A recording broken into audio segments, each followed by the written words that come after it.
Hello, my friends. Welcome to me, your host, Christian Watson. So, my friends, again, if you come here from the Gothics interview, or if you come here from my video that I did about NF, thank you guys so much. I intend to do much more content in that vein very, very soon. But my primary content is the content that I do about politics, culture, society, philosophy, weaving philosophy into all those three categories and subcategories thereof. That's what this channel is predicated on. Having said that, I want to bring you as much diverse content as possible. So you'll get a lot of things from this channel. And one of the things you get from this channel is perhaps exploration of ideas that are so firmly implanted into the public consciousness, but are talked about in ways that I don't think are really productive or are really fruitful. Or if they are fruitful, they're fruitful in a temporal sense and not in a more long-lasting sense. One of those conversations is the conversation that happens every summer or every day in some classrooms and some government classes about the Declaration of Independence. Make no mistake, my friends, the Declaration of Independence is one of the greatest documents ever created in this world. It is one of the greatest affirmations of the truth of human freedom that exists in material form. It is one of the greatest combinations of principles, circumstances, strategy, logistics, everything just coming forth into this form to give birth to megatons of political understanding. So I wanted to focus on the Declaration of Independence, and I wanted to read the first half of it and explore the philosophical implications thereof. Because again, if you read this document, as so many people do, as a breakup letter between the King George, and the founders, you will miss the essence. You will miss the holistic truth of this document. You will miss it. And I think you'll be worse off because of it. So I'll read the first half, then I'll explain how the second and third halves, the second and third, like the grievances, and then the confirmation of the declaration sentiments, the signatories. I'll explain how those very briefly tie into the first half, but the first half is the foundation, and to understand a concept clearly, you must understand the foundation. So let's get into this. It begins by saying, first, this was submitted July 4th, 1776, as everyone knows.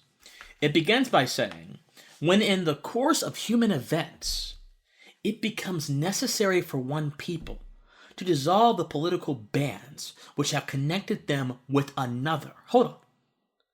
When in the course of human events. That doesn't mean circumstantially this has happened at this particular time. When in the course of human events.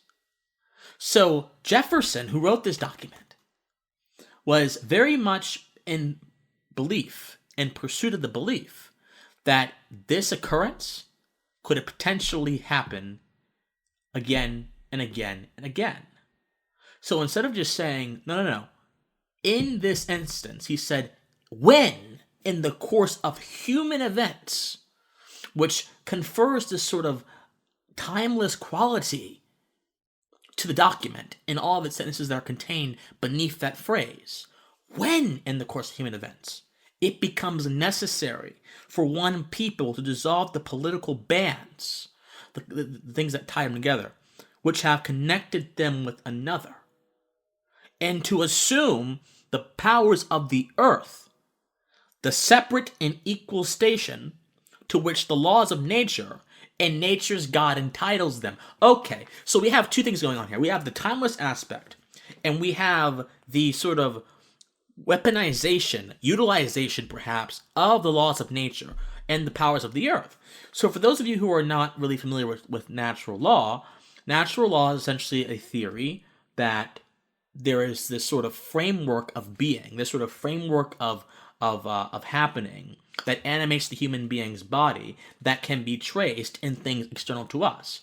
Natural law is basically credited with giving us the idea of natural rights. There are certain qualities inside of you, certain faculties inside of you, which confer upon you inviolable rights that cannot be transgressed upon by anyone. Now, this is a particular reading of natural rights theory.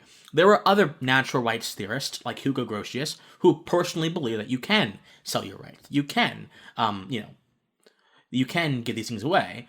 But the general view in modern-day natural rights theory, as posited by John Locke, is that no, you have fundamental rights, and your rights and your liberty are necessarily inviolable.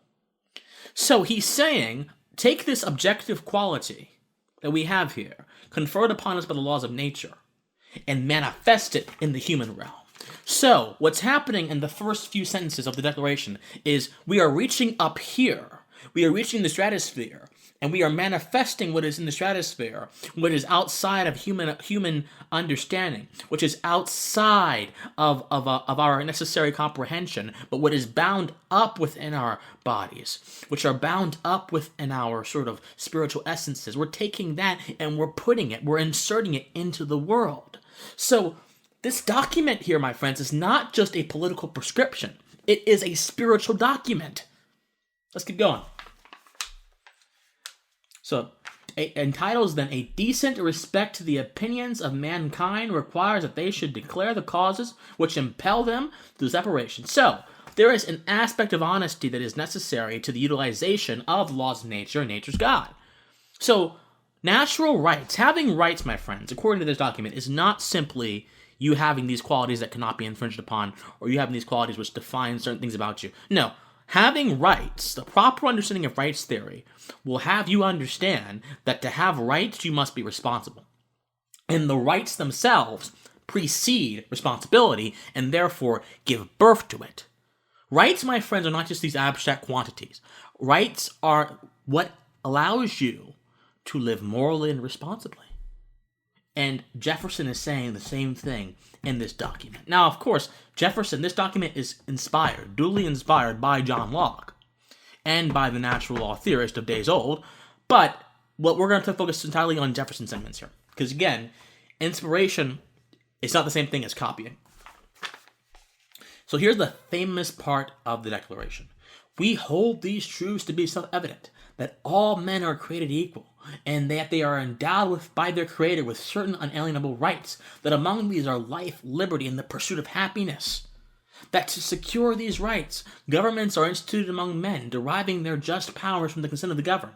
That when in any form government becomes destructive to these ends, it is the right of the people to alter and abolish it, and to institute new government, laying its foundation on such principles and organizing its power in such form. My friends, the government is nothing more than the manifestation of principles, or at least it should be.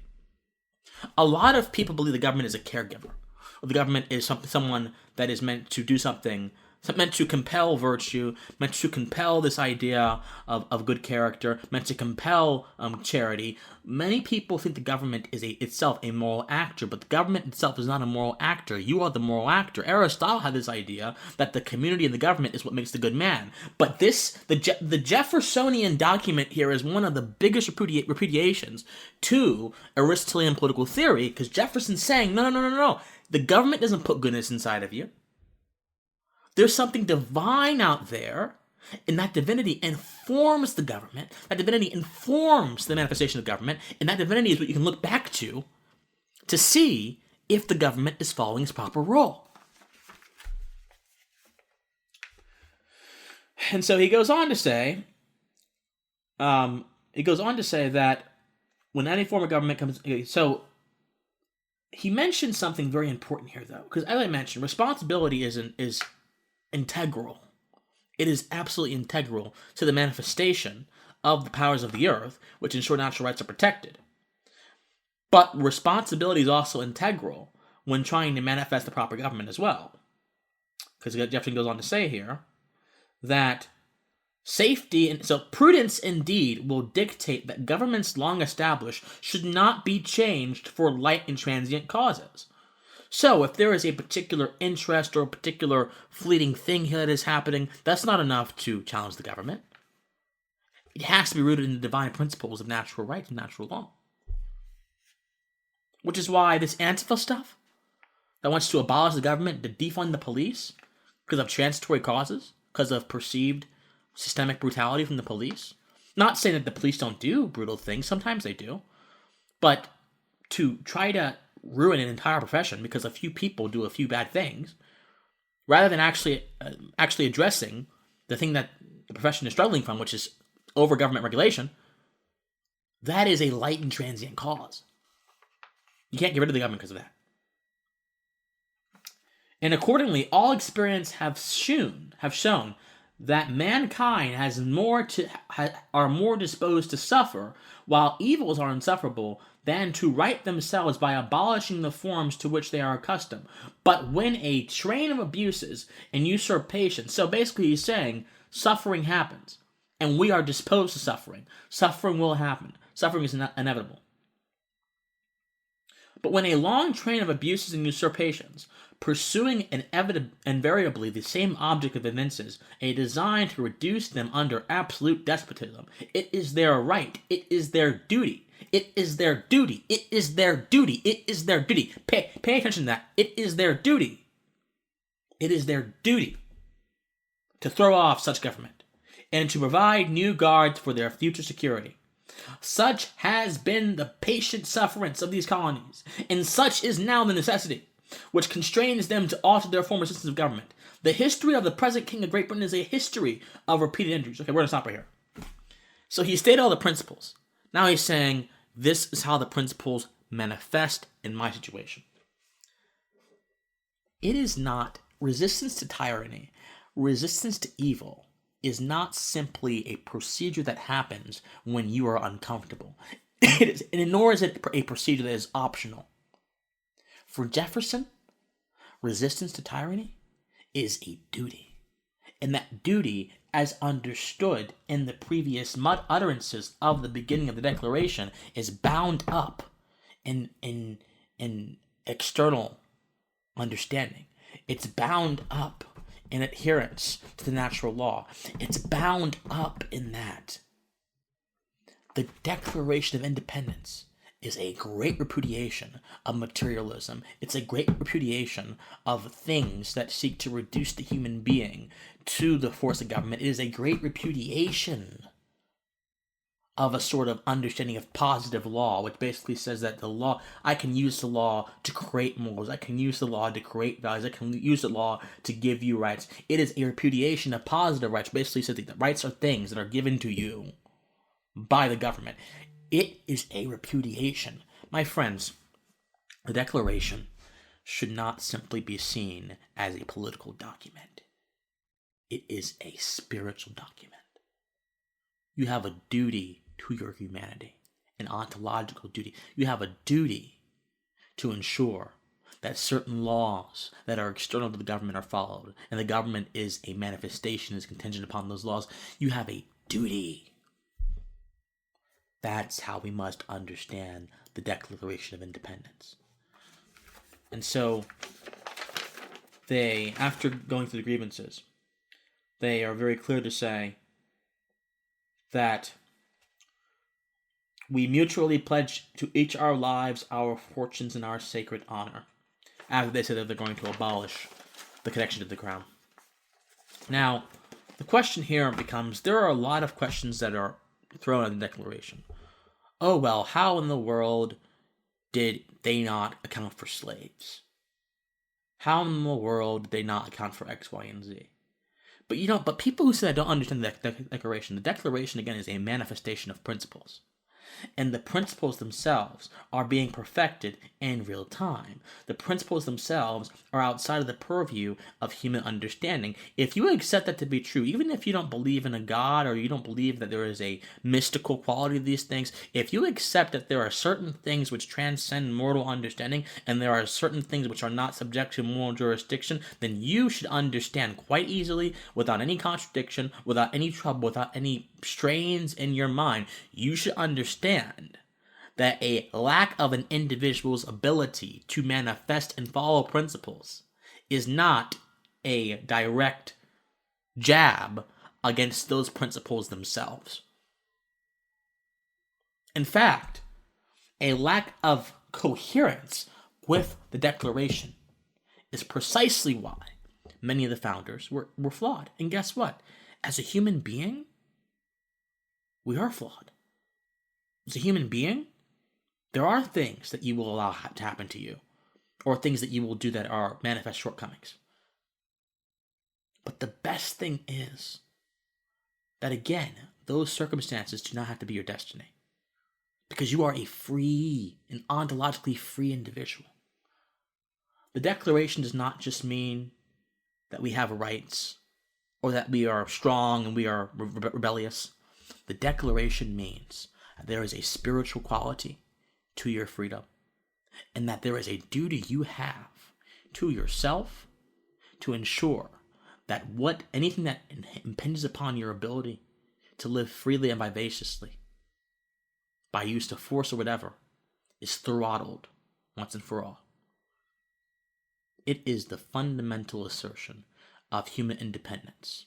A community does not give you that ability. A code does not give you that ability. No. It's within you. The Declaration's tenets live within your hearts. This is not just rhetorical. This is, you can see it.